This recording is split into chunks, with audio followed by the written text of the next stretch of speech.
Hello. Hi guys, let me hope you're fine. Good evening. Nabusongo bundese wano butono nnyo butini nnyo. Yeah, Pretty Sise is live. Ngera bwe mulaba nti Sise Association Group. Sise Association Group nzize batangazaamuko wano akantu katono nnyo. Kiki ekyava mu tiimu Pretty Sise kyenzize okubagamba. Hi number 1. Yeah, Jovia number 1. Nange ndi Uganda. Natose Uganda. Yeah, senga saranga bulijjo. Good evening members or guys mwenna. Assalamu alaikum wa rahmatullahi wa barakatuh. Olunaku lwa mirembe, olunaku lwa ssanyu eri abasiraamu ffenna. Kansuubire nti muli bulungi, olunaku lubatambulidde bulungi.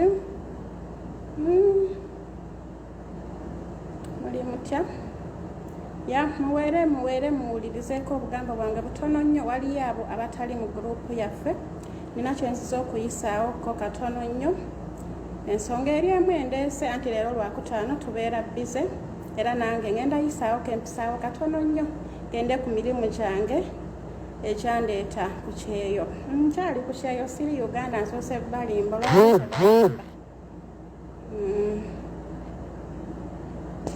Ya naye nga tetunnatandika tulina omusomesa waffe ng'olina kyewandyagadde okweyongerako mu maaso gye bulaga olina ky'osuubira olinawe watuuka naye nga tewakugukawo bulungi nnyo mu lukwogera oluzungu olinawe otuuka naye nga tomalaako wandyagadde okubaako nti oba ogenda mu nsi ezo ez'ebweru eziboogera oluzungu naye nga tomalaako bulungi mukwano jangu nkuwe ennamba y'essimu esobola okuba nga ekwongerayo mu maaso ekusomesa ekyo buli ky'onooba oyagala okuba nga weeyongerako mikwano. Thank you. Salima mukwano mujje mbawe ennamba y'essimu eyo enaabatuusa buli wonna we weetaaga okuba nga ogenda mikwano. Wandyagadde okusoma ku luzungu, wandyagadde okubeera ne certificate naye nga togirina, okubaako ne kyolaga mu bantu nti naawe wasomako, oluzungu olina awakuteganya, okusoma kw'abakulu gye buli mikwano. Mujje mbawe ennamba y'essimu egenda okubongerayo mu maaso. Weetegeke n'akapeeni mikwano osobole okuba nga weeyongerayo okubaako n'okusomako. Leero okusoma tebasomesa bato bokka, n'abakulu tusoma. Ate ng'era obeera mu kiraasi n'osoma bulungi nnyo n'okuguka era n'oyiga n'ogenda gy'oyagala. Ensi ezo ez'enjawulo mikwano tetukyali awo mutukyetiririra. N'omuntu omukulu osobola ogenda n'osomayo akazungu ko katono nnyo ate era n'osobola okulavulinga n'ogenda w'oyagala n'ofunayo oluzungu ate era olwo olukukyamu mikwano. Ntulekerayo okwogera oluzungu olufu. Nange saasoma nnyo naye gye ndi nsoma era tisha ansomesa.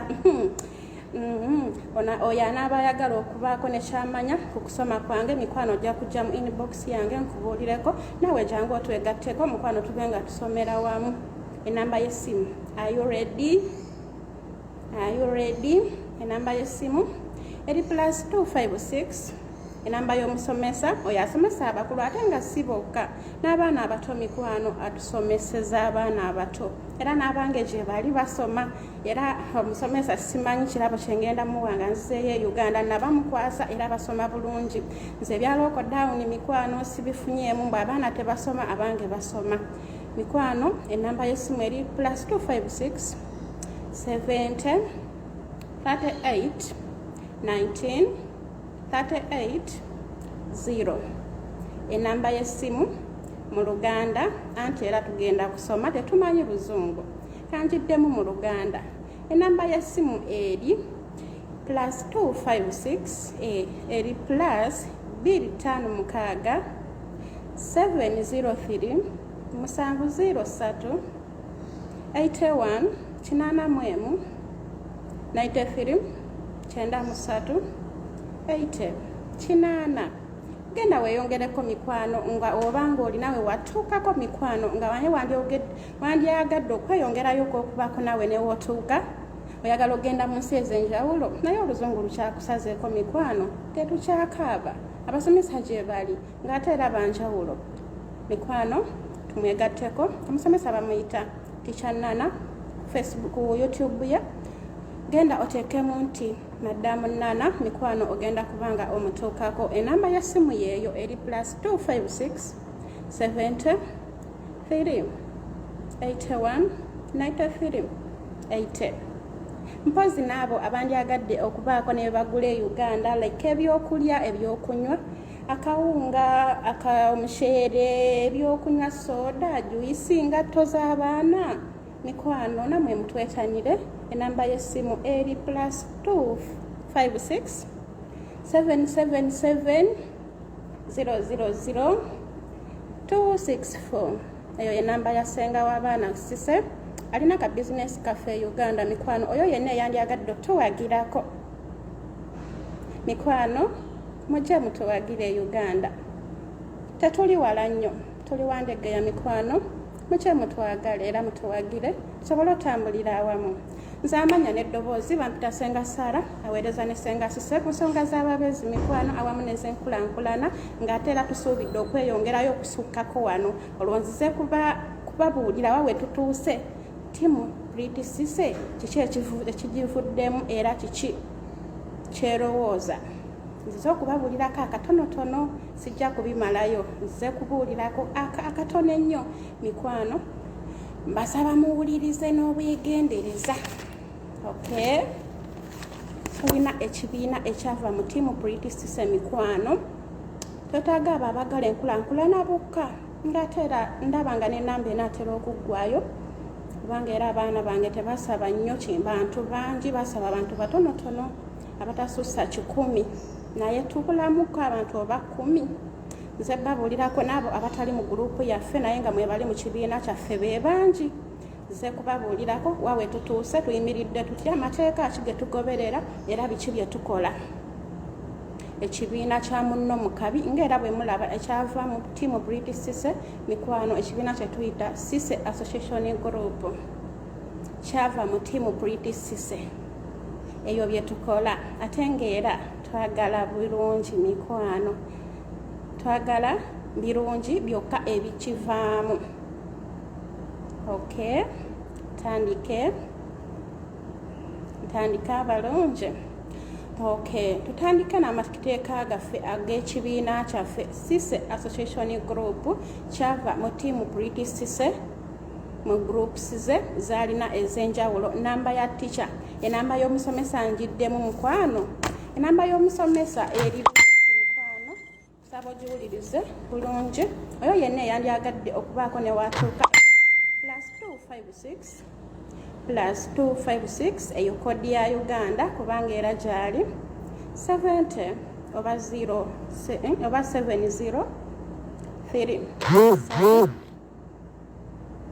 81 84 93 93 80 8.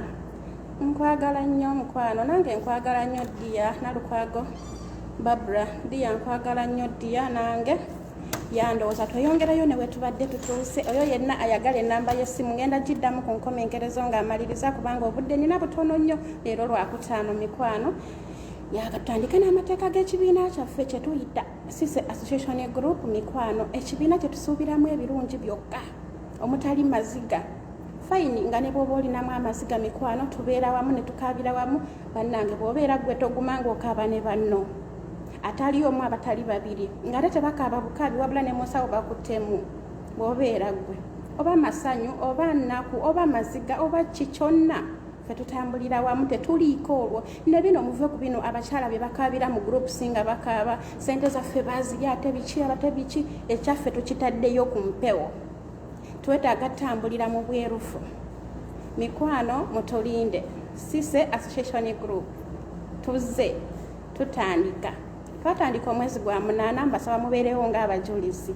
Gano ge mateeka gaffe ge tutambulirako mikwano. Oyo mmembe yandyagadde okubeera nga mmemba mujjuvu mu kitabo kyaffe. Tutambula tutya? Tuli bwe tuti tutandika bwe tuti amateeka ga group mwere buwerewere tusobole okubanga ffenna tuwuliriza kuba wandibaddeeyo nga weetaaga okuba nga otwegattako mikwano otandika otya era wandibadde otya wandibaddeeyo nga weetaaga okuba nga weegattako mu Sise Association Group. Tulina t-shirts, tulina buli kimu. Bannange kino ekyaffe muwulirize bino byengenda okwogerayo nompozi obudde kansabe nnyo Mukama Katonda abufunze nsobole okuba nga simanye wabula kansabe Allah nzikirize. Bisimilwa, gano ge mateeka gaffe ag'ekibiina gaagano. Olina okubeera ne t-shirt eya tiimu Pretty Sise. Mati bwana. Hanan, more questions? More questions? Huh? Wallah. Yalla تعال.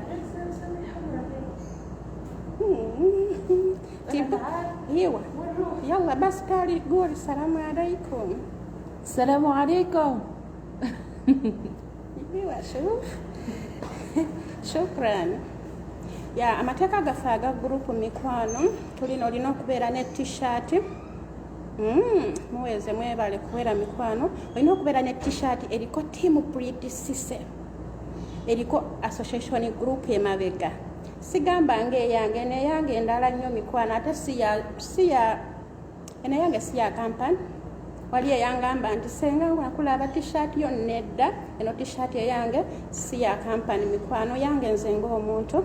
Olina okubeera ne t-shirt mikwano. Olina okubanga wasasula membership fee zibe 15 zokka tetuli babbeeyi mpozi nga ne buli mwezi otoola omutwalo awo tukyatambulira awo tombuuza nti tukoma ddi ojja kubimanya wonoba oyingidde mu kitabo mikwano. Kati bw'omaliriza ebyo ng'omaze okutoola membership fee omutwalo buli mwezi twatandika gwa munana tetuli wala nnyo twakatambulako emyezi mitono nnyo naye ng'ate era tusuubira okubaako ne gye tutuuka ewala ddala awatali kumpi. Mutulinde mujja kutuwulira. Kati nno bw'otuuka mu kitabo kyange ng'ebyo byonna omaze okubikola nja kusaba ndagamuntu yo mikwano. Bw'onoba togirina mukadde ako teeka bwe tunaaba tulina kye tukukwasa tuba tugyetaaga. Bw'onoba togirina abasinga bali mu gurupu yaffe tuli bakyala bakozi. It means olina passport mikwano eyo gy'ogenda okutuwa oba ntegeerekese. Webale kutuuka Aida mikwano nkulabye. Ndaga muntu yo oba passport bijja kwetaagibwa mu kitabo kyange mikwano era tujja bikusaba. Buli mwezi olina okusasula kuba nti osasula buli mwezi omutwalo nga tetukubanja weekubiriza. Tubuulire maama gyali olina abaana bameka bw'oyongerako okuzaala tugambe tube nga tuzaalira wamu ffenna kubanga bali be twazaala eko twabamanya ne gw'oyongeddeko naye mutugambe. Oli mufumbo oba toli mufumbo bakuzaala luddawa ebyo byonna nja bikubuuza mikwano kube nga obitugamba full photo inbox mikwano. Next of kin oyo teeka tuba tumwetaaga in case nga waliwo ekiriwo oyo yalugwamu aba alina okutambuza ekintu kyaffe nga bewandikitambuza mumpulidde. Next of kin alina okukibeeramu ate nga wanje senga photo copy of original original mukwano twetaaga original stojimpa wabula njetagako kifaananyi mikwano twetaaga original sagala photocopy. Next of kin abatamanyi mugaso gwa next of kin in case nga tukunoonyeza tetukufunye next of kin tasobola kutubulwa mikwano. Ekyo nga tukimaze ago gegamu ku mateeka gakwata ku memba waffe omutuufu oyo atuukiridde. Njagala kuba joininga mukwano ojja ku inboxinga enamba zitaddeewo mu nsaasire naye genda mu inbox. Okay, enamba ya zitaddeewo namba munsonyiwe abaliko awo nga mumanyi ku namba zaffe muziteekewo. Ya next of kin in case ng'otubuzeeko oyo gwe tukwate ate alina okubanga asasula. In case nga waliwo obuzibu bwonna obutuuseewo next of kin wo yalugwamu ekintu kyaffe kijja kubeeramu amateeka n'abasirikale tubalina buli kimu kijja kubeera malidaadi sanna. Kansuubire nti awo mukitegedde mikwano okuwandiisa ekibiina kubanga wandyebuuziza nti ekibiina kino kye bagamba mbu kirimu amateeka kibiina kiwalina bakiwandiisaawa mikwano. Tugenda kuwandiisa ekibiina kyaffe mikwano. Okuwandiisa ekibiina guno omwaka teguggwaako nga tetuwandiisiza kibiina kyaffe tugenda kugulayo ku tents kubanga esente already weeziri. Tents oba obutebe nga tumaze okukiwandiisa ekibiina kyaffe kiri mu mitendera bulungi nnyo, buli kimu kitambudde bulungi nnyo, mikwano tujja kubanga tuteekawo tents oba obutebe, then tweyongere mu maaso n'ebyenkulankulana ebirala. Ekibiina tekigenda kukoma wano eno ku kugula tent oba kubanga tuziikirako munnaffe, no. Tugenda kubeera n'ebintu ebivaamu ssente, inika esinga munnange tolinaawo kasente musawo naye nga wasigayo dda wateekayo dda kasente tukakozesa okubanga tuyingiza okubanga yadde memba tolina tusobola okujjamu ne tukusaamu. Yadde embeera tukoma mu kubeerawo mu bubi bwokka mikwano, ne mu bulungi tubeerawo. Muntegedde? Oba embeera ekunyigirizaamu ffe tutambulira wamu naawe buli mu mbeera. Muntegedde bulungi naye? Ekibiina ekyaffe kigenda kubeera nga kisingako ebyabalala. Okwo si kwesoma, wabula mutulinde. Ekyo sibalimba, mutulinde. Tujja kiki ekyava mu ttiimu Pretty Cissy. Si just kunoonya babeezi, no. N'enkulankulana tukyetaaga. Ompulidde bw'obeera ne ka projekiti keewaka tujja ne tukute abasomesa tubalina, abo bonna abagenda okwongeramu ku magezi oba nti oyimirizaawo bizinensi yo buli asomesa bizinensi, buli yakika kyonna bizinensi yonna mikwano tubalina. Kansubire nti awo muntegeddewo bulungi mikwano. Okuwandiisa ekibiina ekyo tukimaliriza ne tudda ku amabugo gye tutoola. Amabugo gano tugakuwa, tetugaana kuwa amabugo gaffe. Panaawo tuli ba members 85 twaweze, tuli 85 members, tuli 85 naye okukwasa akamabugo gaffe. No, kantandikire wano nti buli memba atola sente mmeka nga tufiiriddwa. Buli memba atola sente mmeka ate nga zatteeka. Kubanga buli memba ali mu kitabo kyaffe ali waggulu w'abantu 5 wa myezi 5 okukwasa amabugo gaffe. Oba buli memba atola sente mmeka. Mikwano bwe tufuna obuzibu obanga memba munnaffe afunye obuzibu, like nga afiiriddwa maama, taata, abaana bonna tuziika, n'abo abazadde ababiri. Oba tolina muzadde mikwano, oyo yadda mu bigere by'oyo gwe tuziika, oba gwe otugambye nti gwe mba muziikanga gundi era oyo gwe watuwa mu kitabo gwe tuziika mikwano. Ku bizibu ebyo byonna tuba tubeerawo. Amabugo tutoola sente mmeka teeka buli memba atoola mutwalo nga tufunye obuzibu. Buli memba panaawo tuli 85 gye 85 z'oba ofuna as a member mukadde ako ng'ofiiriddwa. Oba muntegedde? Bw'ofuna obuzibu ba memba, buli memba atoola mutwalo. Mumpulidde? Ku mutwalo ogwo kubeerako okulya, kubeerako transport, era nga byonna biba bigenda kwetiikibwa gwe. Tusitula akasente kaffe mu bbaasa tukakuwe. Si ffenna nti tujja, wabula waliyo ttiimu egenda okusituka ejjenga nga buli kimu yo esituka. Kino ekyaffe ekisuufu mutulinde. Nze mbabuulira mikwano, amabugo okuwa amabugo olina kubanga wasasula mu maaso emyezi 5. Si kusituka busitukuwe mabugo gaffe naye nga mu kitabo tukubanja nno. Osooka kusasula emyezi 5 mu maaso. Bw'obanga ofunye obuzibu nga tonnafiirwa, nga tonnasasula mitwalo 5 oba emyezi 5 mu kitabo kyaffe, mukwano osooka ziweza ne tulyoka tukukwasa amabugo gaffe. Waliwo agenda okubuuza nti mu kukwasa amabugo biki ebibeerawo? Security yaffe ebeerawo. Tetukuwa buwi mabugo gaffe nga security yaffe teriiwo.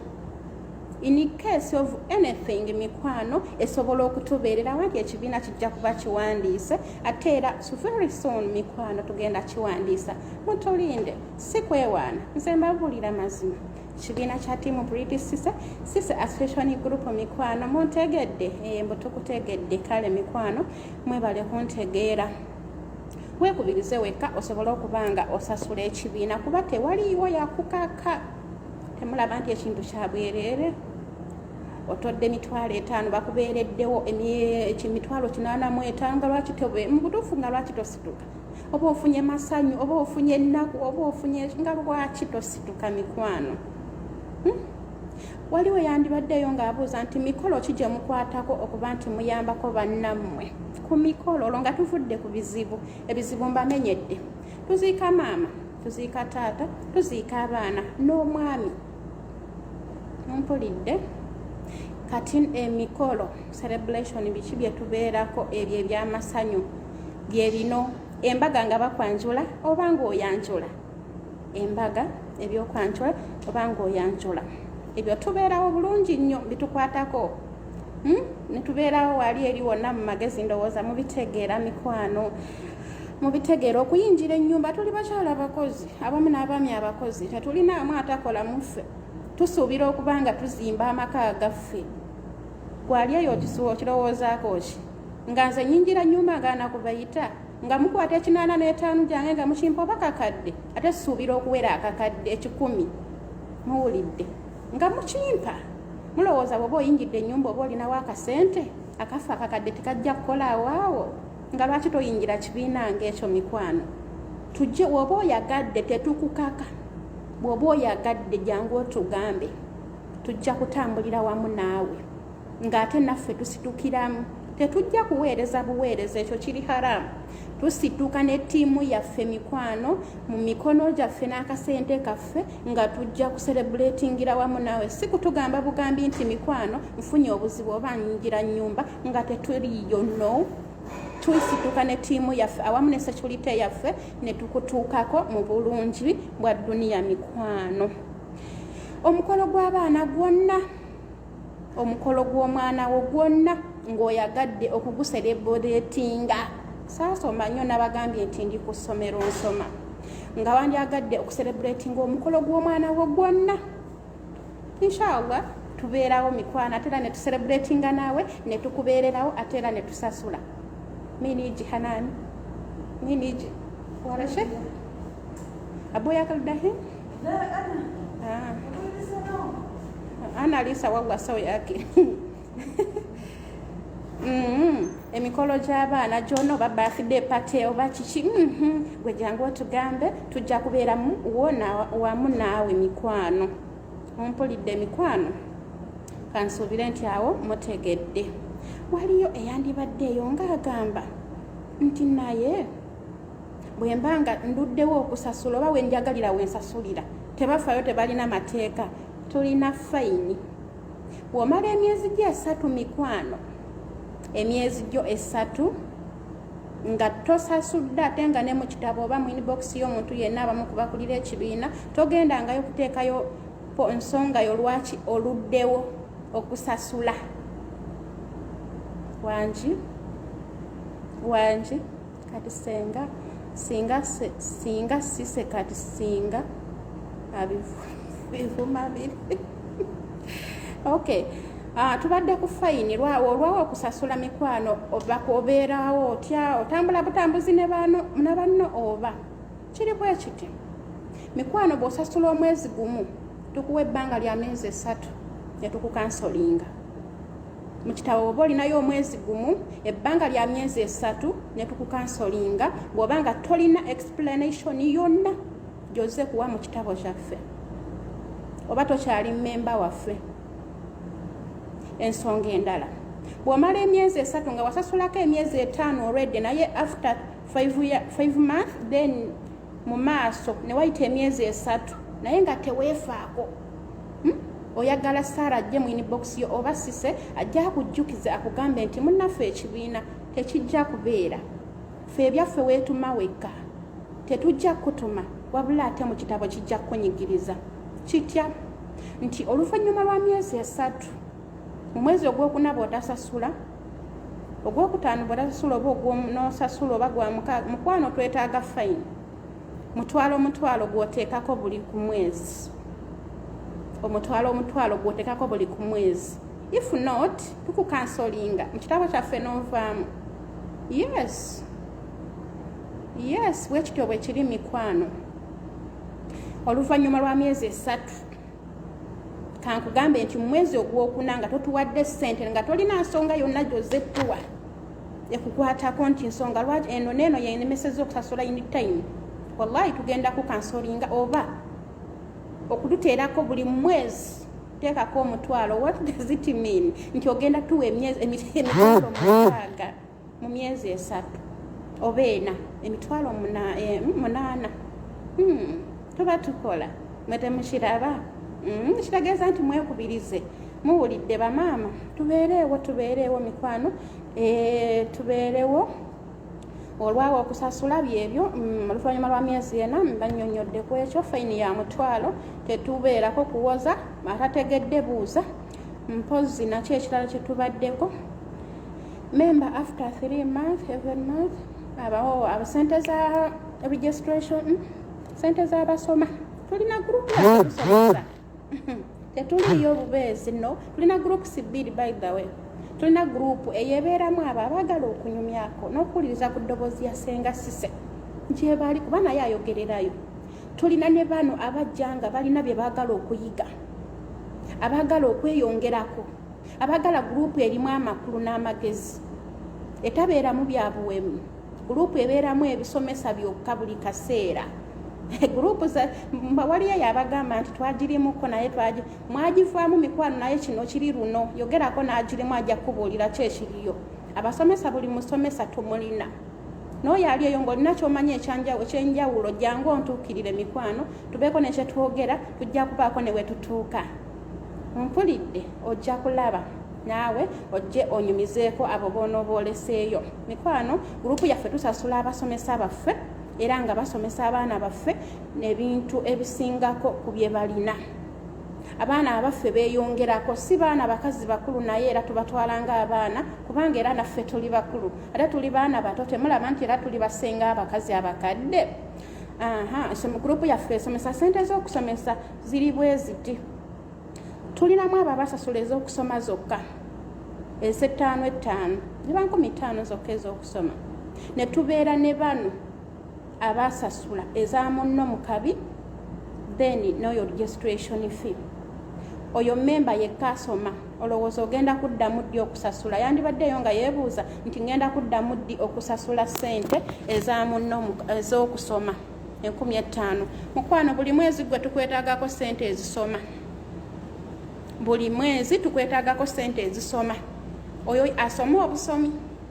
Wabula bano abasasula eza munno mu kabi after 3 oluvannyuma lwa myezi 3 ye tuba tumwetaagako ssente za teacher ez'abasomesa za teachers kuba tali omu.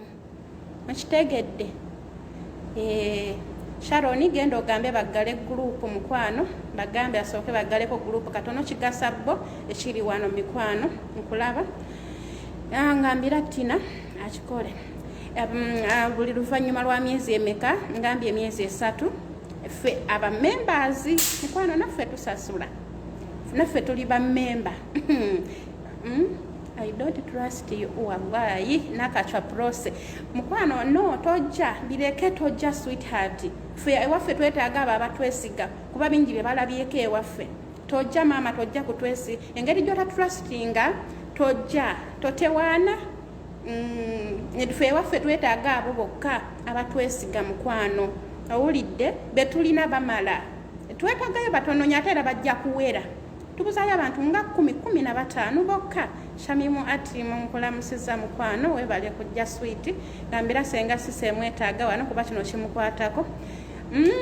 Ani agambye awo nti tatwesiga tojja mukwano, ffe tetukwetaaga. Sibitegedde waba otategedde buuza mukwano, oyo alina kyatategedde buuza, ninawo akadde katono nnyo wabula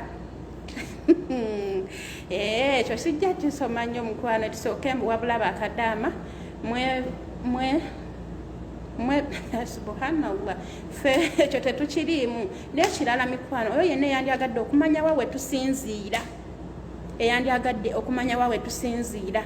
As per now tusange ewandegeya mikwano woba otusanga. Ate n'ekirala tugenda kubeera ne ofisi ebyo byonna singa ndi searching ogenda kubanga ojja n'onoonya n'ofuna omubeezi n'ojja ate n'ofuna enkulankulana ne weeyongerayo kwegamba n'oyiwayirako nekyoyongerako ku bwongo bwo n'ofuna omusajja nga tagenda kujulwa n'omanya basika byonna mikwano basika batya bakola batya byonna tubalina bagenda twaripuresinga mikwano temutya ewaffe tuli beesigwa nnyo ate nga mbakakasa nti tewali agenda kulya 10 kya mwana ekyo kiri neva ekikwata ku kibiina ekyo kyotemutya mikwano twemutya inbox yas mikwano oba bateekawo enamba yo bakuwandiike bajja kubanga bazituwa nkimanyi wano abaana b'ekibiina webali bajja kubanga batuwa enamba yo teekawo enamba yayagala otujoininga inbox yas mikwano oba teekawo enamba yo bakuwandiike ojja kubanga otwegattako mikwano oyo yenna yandyagadde tetukaka ate ffe tubakakasa ekyaffe kyanjawulo mawulidde bakadaama abaluma ffe tetuluma tuli bakadaama abeewa ebitiibwa we know how sente bwekooyo okugikola mukitegedde ffe tumanyi sente bwekooya okugikola mikwano senga tosoma comment bino byafa era kyo kituufu sijja kuzisoma byafiira ddala mbirabira ddala mukwano era mu butuufu ebimu naye si byonna kati mikwano oyo yenna yandyagadde okutwegattako jangu tutambuze ensonga zaffe mikwano ove mabega abakazi tetukyali mabega tugenda mu maaso tetukyakabira n'abasajja ekyo mukimanyi nammwe mutya olw'ensonga nti yona oba olinawo ojja olina byokola olowooza omusajja aba agenda kusinga kikyalina gwe kyotalina emikono omutwe oba kikibwongo ennaku zino tusinga n'abasajja wamma mukitegedde bamaama n'abasajja naye nga kino ekyaffe kirimu n'abasajja si bakazi fekka tulimu n'abasajja ate abategeera bye baagala oyo yenna eyandyagadde otwegattako ku mukutu gwaffe ogwa tiimu Pretty Sister ki ekyagivaamu Sister Association Group jangu otwegatteko tutambule naawe ojja kunyumirwa tokoma ku kubeera mu kibiina ng'oteekamu buteesi wabula ate ofunamu obeera n'obwongo nga buli kyowuliriza owandiika ewaffe ebeera buli kimu n'ekizibu ekyakulemerera edda okisolovingira mu tiimu Pretty Sister kubanga tusomayo ebbaluwa ate ne bakuwa ku magezi ne bakubuulira byonna ate ne bakuwa neki solution olina kimaliriza otya tebakuwa buwi magezi ne bakomaawo nno tulina ne solutions okikoze otya okimaliriza otya era obaddewo otya okubanga oli mugumu bw'obeera ku kyeyo bwoddayo okola otya senga adimi mikwano teekawo enamba yo bajja kubanga bakikukolera tujja kikola tofaayo kamalirize mikwano nveewo mbangambye nti how many members in our group mikwano twagala kubeera n'abantu 10 bokka 10 bokka tetusukkawo abangi nabo kifuuka kizibu kifuuka kizibu kifuuka ekitagasa kibeera nga kiri awo tekitegeerekeko kitegeera oyo yenna alina ekibuuzo kiteekewo nga kitegeerekeka tujja kukiddamu tofaayo mikwano how many members be mwandyagadde okubeera nabo muri gurupu yammwe beebo 10 bokka tetusukkawo ate tetwongerako tetudda mabega ekyo baabo betwetaaga harasi era nga tusuubira okubanga tukoma mu Desemba okuyingiza tetujja nakutusaayo ekyo nkimanyi kubanga tuli bangi ate baana bangi abakyetaaga mbagambye mbu how much money nga tufiiriddwa ate twetaaga nedde waliyo abuuzizaawo nti ate mutoola mu nsawo ng'ate mufiiriddwa tetutoola mu nsawo ya kibiina nga tufiiriddwa tetuli bakazi bakozi ate abayiiya abalina obwongo tukikola tutya mulowooza tukikola bwe tutya ekibiina kino si kyakufiirwa kwokka si kya bizibu byokka ate si kyakuteekamu kwokka twetaaga n'okujjamu tukikola tutya olowooza tugenda kikola bwe tuti nga bwe tufiirwa mu budde buno tutoola omutwalo gwo ne tugusaayo ng'obutufunye obuzibu inikasi tomanya bwe tufuna obuzibu tutoola omutwalo ne tugusaayo anti olwo twetaaga development twetaaga okweyongerayo gye mu maaso gye tulaga twetaaga okulaba wa we tulaga oba muntegedde mikwano good evening to you Sarah mukwano how are you kansuubire nti oli bulungi engeri gye twagala okuba nga tweyongerayo mu maaso tetwagala kudda mabega n'ebitalina amakulu nga tubireka mabega twetaaga genda mu maaso tulina kukola bwe tuti mutwalo nga buli omu afiiri oba ofunye obuzibu tutoola mutwalo bwe tutoola omutwalo ogwo kati wano zino eziri mu nsawo zigenda kubanga zigula ebintu bye tugenda okukozesa na kufunayo ku bintu kimu kitegeera tufunyeeyo buprojekitisi bwaffe tufunyeeyo tentisi butebe biki tentisi butebe bigenda kukola ssente oyo abyetaaze oli waddembe okujja okukima n'obikozesa tujja kubiranga nabyo nga bituusiza akatale kaabyo wabula tuli ku kyakuwandiisa kibiina mukadde kano kigenda kubeera mu mateeka tetujja kufiirwa twetaaga tuteekemu nga tufunamu muwulidde tugenda kufuna mu kintu kino temutya bw'oba olabanga omutwalo nga tufunye obuzibu gujja kukalubiriza teekayo bigwa bitalaze omutwalo gwo gubeereyo mu kitabo in case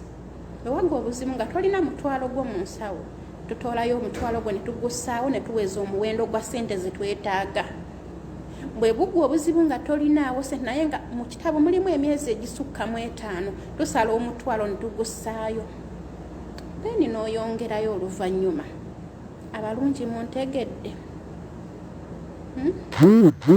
muntegedde senga nsiramu ddi okusasula ani ono Mariamu mukwano kyetaaga kebera kitabo mwana wange ojja kujja mu inbox nja kuba nkubuulira sweet naye nga byebyo abalungi mwebale nnyo mwebalire ddala okubanga mungoberedde mwebale okuwuliriza olunaku lwakutaano nina okufumba gahuwa nina okutegeka caayi byonna nina obikola leero nina wano abagenyi bajja okujja bangi era nkoowe kati nina okuva ku ssimu wano kati oyo yenna alowooza okutwegattako mbadde nkeera bido yenna alowooza okutwegattako mikwano olina kutandikira gye twatandikira si kutandikira we tuli tandikira gye twatandika omwezi gwali gwa 8 guno gwakumeka guno mpozi gwa 10 gwa 10 kati awo oba olina kutwala ssente meka mpozi emitwalo giba 3.5 sikyo kirabika ogw'omunaana ogw'omwenda n'ogw'ekkumi then n'ettaano eza registration yes mukitegedde muche mutwegatteko muche bannange tubeere bumu muche tunyumirwe ayo yenna ayagala oyo yenna atwesiga atatwesiga bano bannakacwa tojja tetwagala temujja ndabyeko wano nakacwa agambye munze sibeesiga totwesiga tojja bonna abatatwesiga bagenda dda twasigaza abo abatwesiga give me your WhatsApp number eri +966 nakazi owulira +966 54 owulira then 66 owulira 95 169 ye namba ya Senga Sara mikwano then ya Senga Sise eri +256 ka Uganda kanyuma mpulira ya Senga Sise eri +256 777 jabaita 777 000 000 then 264 yeah. Ansobire nti mikwano muntegedde bulungi nnyo olunaku lwaleero ku kibiina kyokka kyekindeese sirina kirala nsi kirina kirala ekindeeta ekindeese leero kyekyo kyokka nina abagenyi mikwano kanveeko ku simu genda enfumbira abagenyi anti munnange eginsasuza emirimu eginsasuza gye nalinnyira ennyonyi gyekyo nkangende enfumbe gakuwa ntegekewo kyayi byonna mbikole munnanga ate sibikole ani anansasula prose okay nakachwa sorry mwana wange agambye mbwe abadde tagamba nze okay sorry baby girl wamasonyiwa munnange naye mbadde neewuunya nakachwono ngaagoberera nnyo pulidi kati bannange Sara kuluno yatamusanyusiza okay machira Senga Sara okay nange bwenti omwana wange t-shirt Senga t-shirt za mmeka mitwalo 5 mitwalo 5 kyokka t-shirt za mitwalo 5 mikwano mucha mutwegatteko baana mwe mukitegeera kino ekintu kikka ate mujja kwagala otwegattako nga tetukyayagala bulayo bantu batono nnyo kati ero mulaba sikoledde bantu kujja twegatta kiri wano singa ntaddeko enamba z'essimu naye nkoledde abo abaana baffe abali out of our group gye bali bayitirivu mwe bali wano bangi nga bali mu kitabo kyaffe naye nga tebali mu group naye nga tebamanyi kiki ekyagenda mu maaso mu meeting yaffe ebyo byonna byensomye mikwano si byange wabula byali bya gurupu yammwe abamu kuba abateeseza ekibiina twateesa mu nnaku nga 3-2 awo bwe bityo twateesa mumpulidde abalungi kagende nfumbe hanani basi shweya moya hati naka wallah shweya basi moya hati hut ايوه حطيت 2 في لا في كبير وصغير 2 فينال دحين أيوة. شكرا يا حبيبي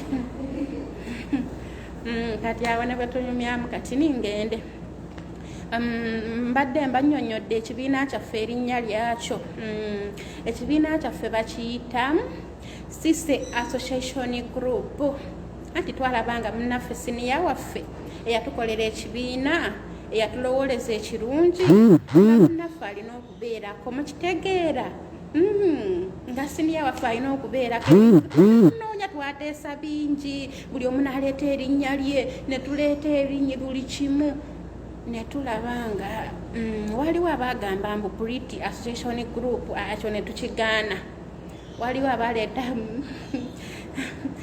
abaleeta bingi sobola nagamalayo amannya gaali mayitirivu ne tulonda Sise Association Group nga tewali n'omuntu n'omu eyabironda awo mba mpayiriza baali baana bokka baana be babyerondera mukitegeera ebala okwagala ne Pretty Sise mmwe wammanga buli kyaleeta mumugoberera muwulidde nze nange mwagala kuba omukazi oyo gwe mulaba byakola nebye bannange mwebala okumwagala mwebala okwagala Pretty Sise ate mwebale nnyo mwebalire ddala kino kankibeebaza mwebale okwagala Pretty Sise oyo omwana simanyi nakumanya bannange mwebale naye okumwagala mikwano naye byatukolera naye era nja kumwebaza Pretty Sise mikwano webale nnyo webalire ddala byotwongerako bingi era gwe ensonga lwaki ndi wano mu kamera nze Saara nali neetira ne kamera yobanga oba onkwatiriza otya nze okujja mu kamera naye omukazi oyo yanzijjayo